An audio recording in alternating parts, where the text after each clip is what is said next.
참 예수님, 오늘은 11월 10일 화요일 성대레오 교황학자 기념일입니다. 복음 말씀 들으시겠습니다. 루카가 전한 거룩한 복음입니다. 그때 주님께서 말씀하셨다. 너희 가운데 누가 밭을 갈거나 양을 치는 종이 있으면 들에서 돌아오는 그 종에게 어서와 식탁에 앉아라 하겠느냐. 오히려 내가 먹을 것을 준비하여라. 그리고 내가 먹고 마시는 동안 허리에 띠를 메고 시종을 들어라. 그런 다음에 먹고 마셔라 하지 않겠느냐. 종이 분부를 받은 대로 하였다고 해서 주인이 그에게 고마워하겠느냐. 이와 같이 너희도 분부를 받은 대로 다 하고 나서 저희는 쓸모없는 종입니다. 해야 할 일을 하였을 뿐입니다. 하고 말하여라. 주님의 말씀입니다. 그리스도님 찬미합니다. 오늘 복음의 주인과 종의 비유가 나오는데요. 오늘 복음만이 아니라 예수님께서 비유를 드실 때 이 종과 주인의 비유가 심심치 않게 여기저기에서 등장을 많이 합니다. 예수님 시대에 주인과 종에 대한 이야기는 이 현대사회, 특히 다른 나라도 아니고 한국에서 태어나고 자란 우리에게는 좀 잘 와닿지 않고 때로는 반감을 사기도 합니다. 흔히 종이라는 이 단어 자체가 뭔가 좀 인격이 배제되고 또 물건처럼 누구의 소유가 되어서 뭐 양도도 해주고 또 이렇게 돈을 주고 사고 팔 수도 있고 또 자유를 박탈당한 사람이 아닌 물건을 좀 취급하는 것 같이 그렇게 들리는 것 같아서 거북하게 들리기도 합니다. 이렇게 거북하게 들리는 종에 대한 비유를 예수님 왜 자주 성경 곳곳에서 사용하실까? 오늘은 이 주인과 종에 대해서, 특히 종에 대해서 한번 좀 알아보는 시간을 가져볼까 합니다. 우리가 부정적인 의미로 알고 있는 이 종에 대한 규정은 레위기 25장 39절 이하에 보면 이렇게 나오고 있습니다. 너희 곁에 사는 형제가 가난하게 되어 자신을 너희에게 팔 경우 그를 종부리듯 해서는 안 된다. 그가 품팔이꾼이나 거류민처럼 너희 곁에서 살며 희년이 될 때까지 너희 일을 하다가 자기 자식들과 함께 너희를 떠나서 자기 시족에게 돌아가 조상 전례의 소유지를 되찾게 해야 한다. 그들은 내가 이집트 땅에서 이끌어낸 나의 종들이니 종이 팔리듯 팔려서는 안 된다. 그를 가혹하게 다스려서는 안 된다. 너희는 너희 하느님을 경외해야 한다. 우리가 생각하는 이 비인격적인 여느 종에 대한 제도와는 다르게 구약 성경에서 이야기하고 있는 고대 이스라엘의 종에 대한 제도는 가난한 백성들에 대해서 구제하려는 차원에서 이루어지기 때문에 가혹하게 다스리지 말고 이 동족의 형제를 가지고 대할 것을 이야기하고 있습니다. 그리고 또 탈출기 21장에서는 이렇게도 나옵니다.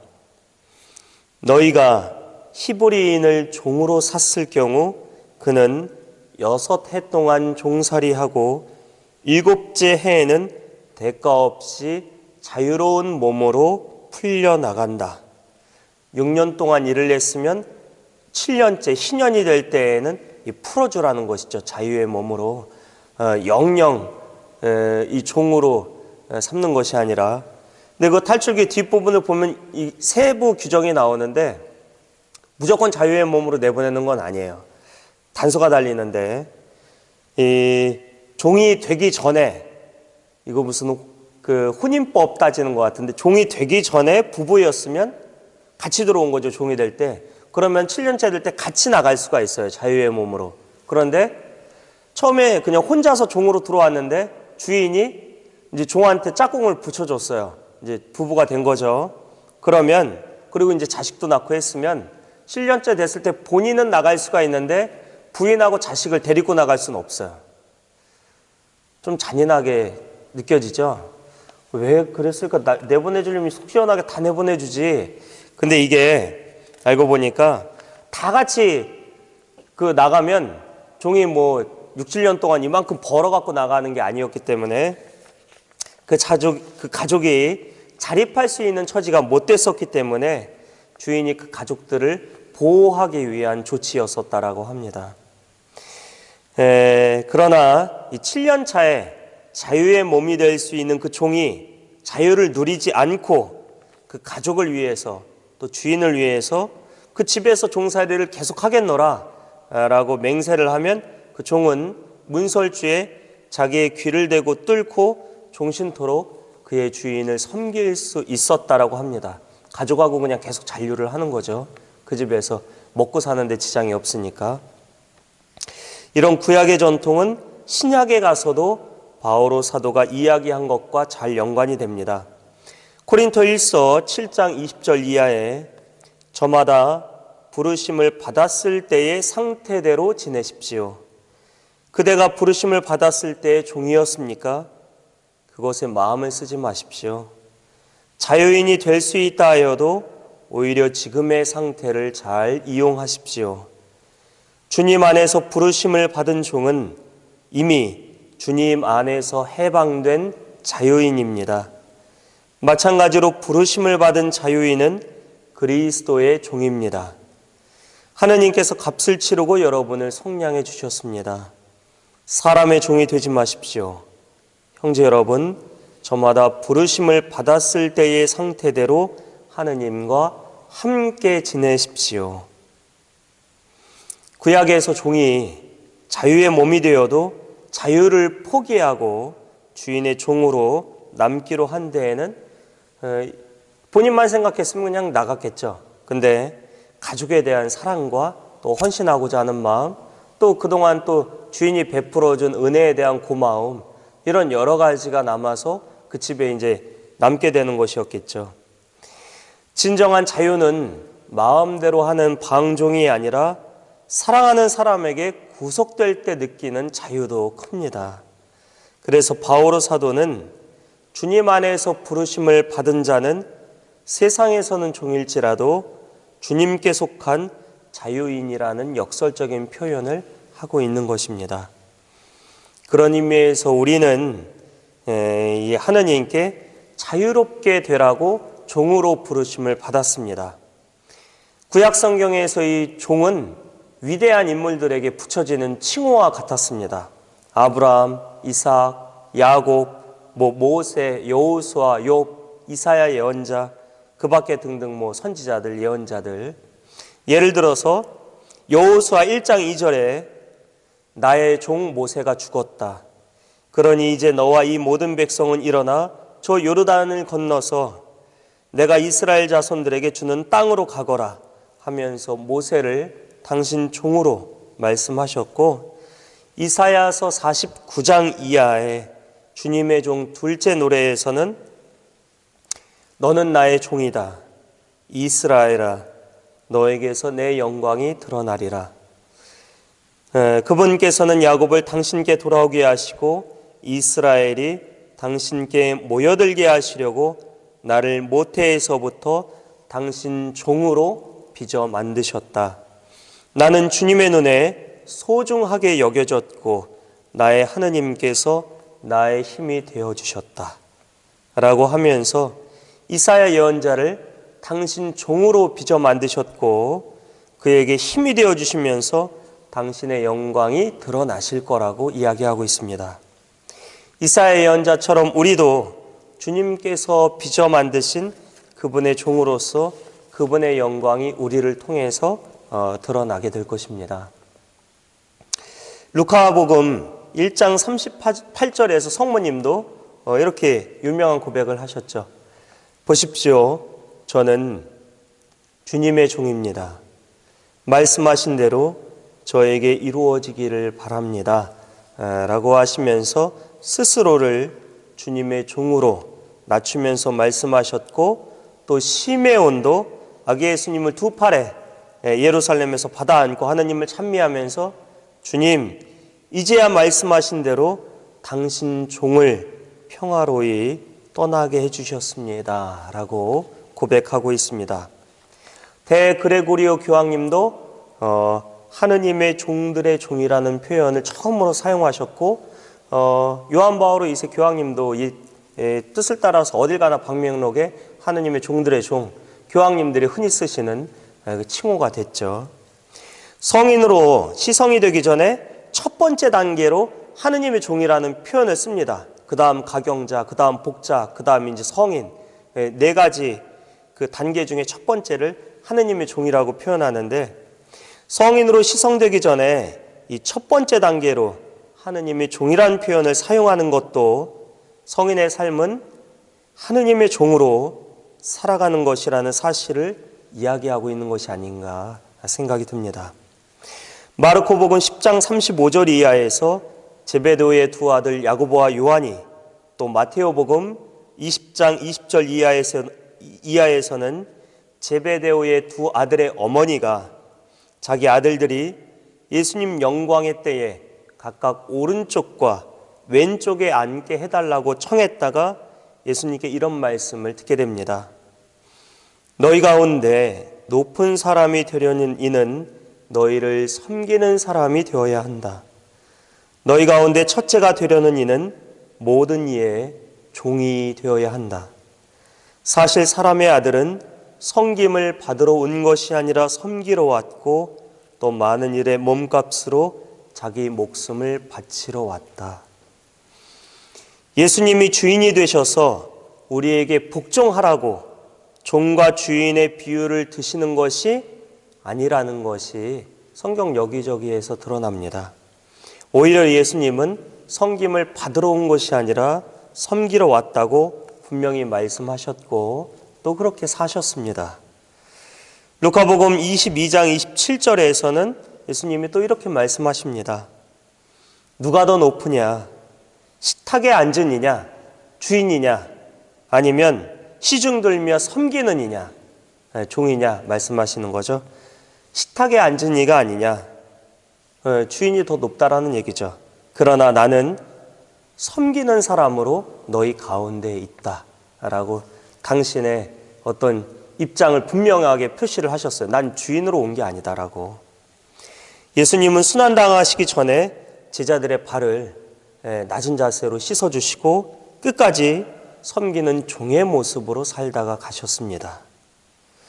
시중을 들다라는 그 말은 그리스어로 디아코네오라고 하는데, 사도행전 6장 2절에서는 식탁봉사로 사용되었고, 넓은 의미로는 이 시중들다라는 말이 직무, 봉사, 섬김을 의미합니다. 종이라는 이 시중들다라는 말은 이 섬김이라는 말과 다르지 않다라는 이야기죠.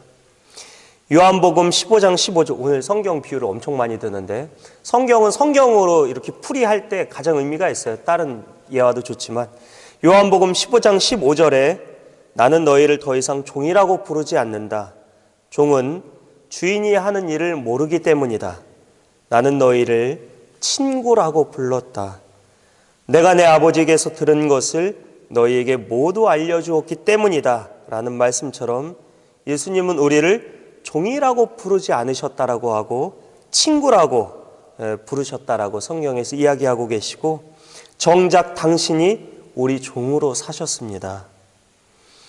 여러분의 몸이 여러분 안에 계시는 성령의 성전임을 모릅니까?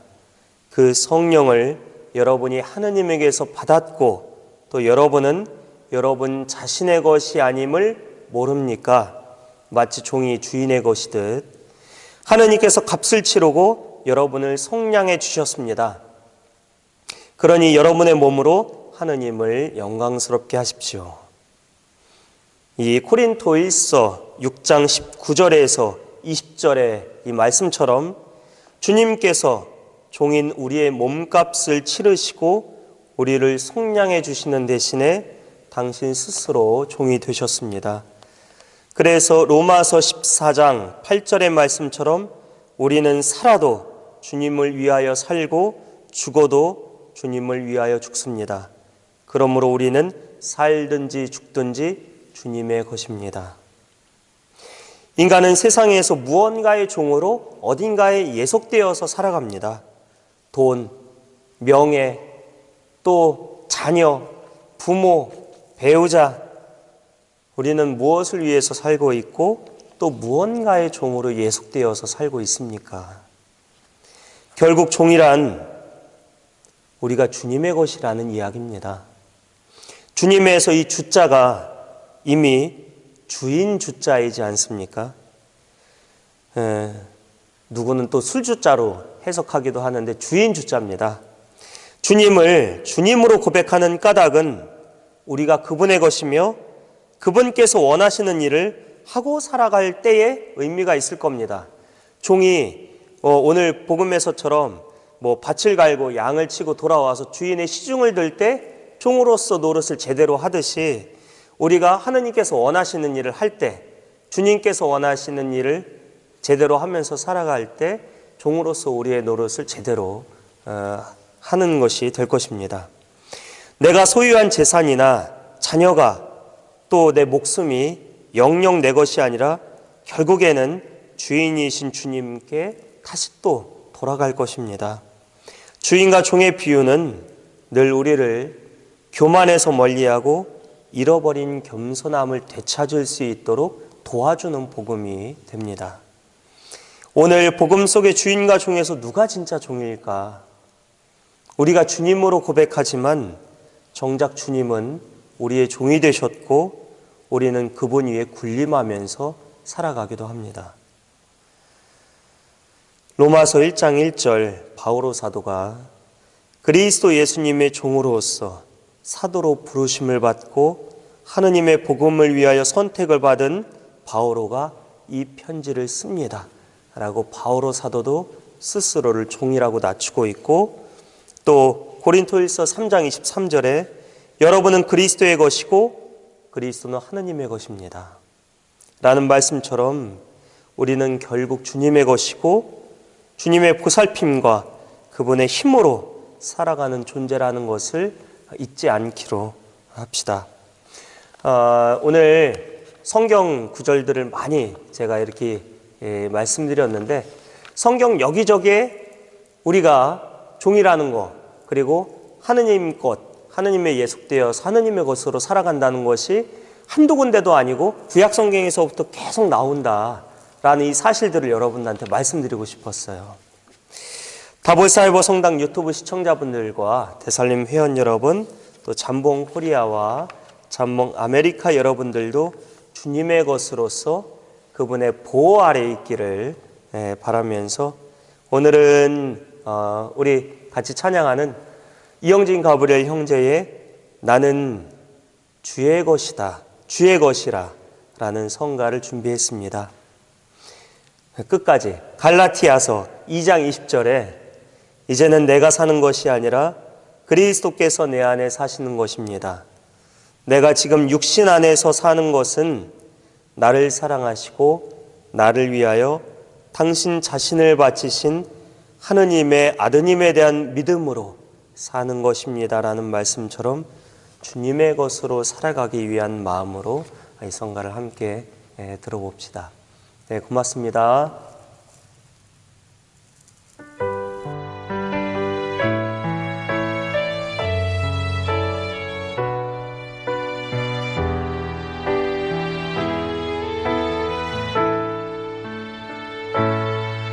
이제 내가 사는 것이 아니요 주님께서 내 안에 사시도다. 이제 내가 사는 것이 아니요 주님께서 내 안에 사시도다. 이제 내가 주를 찬양하리요 세상 어디서도 들을 수 있지. 사랑하는 이름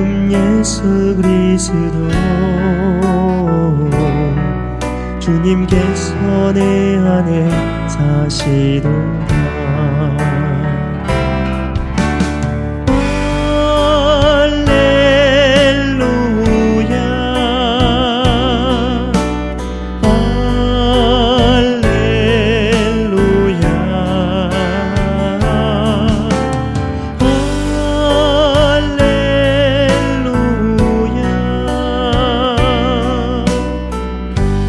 나는 주의 것이야.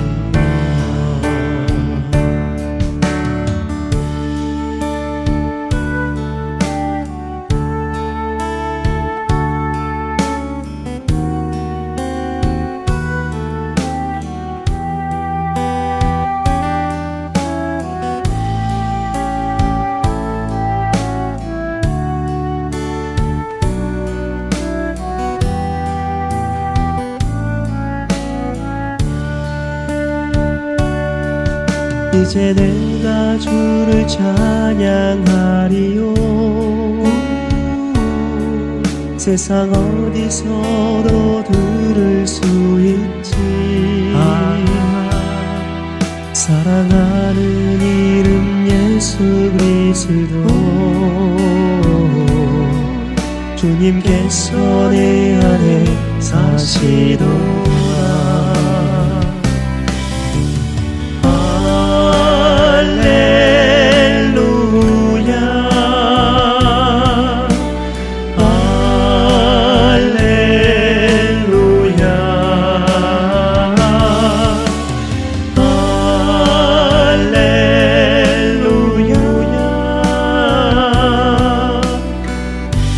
나는 주의 것이라.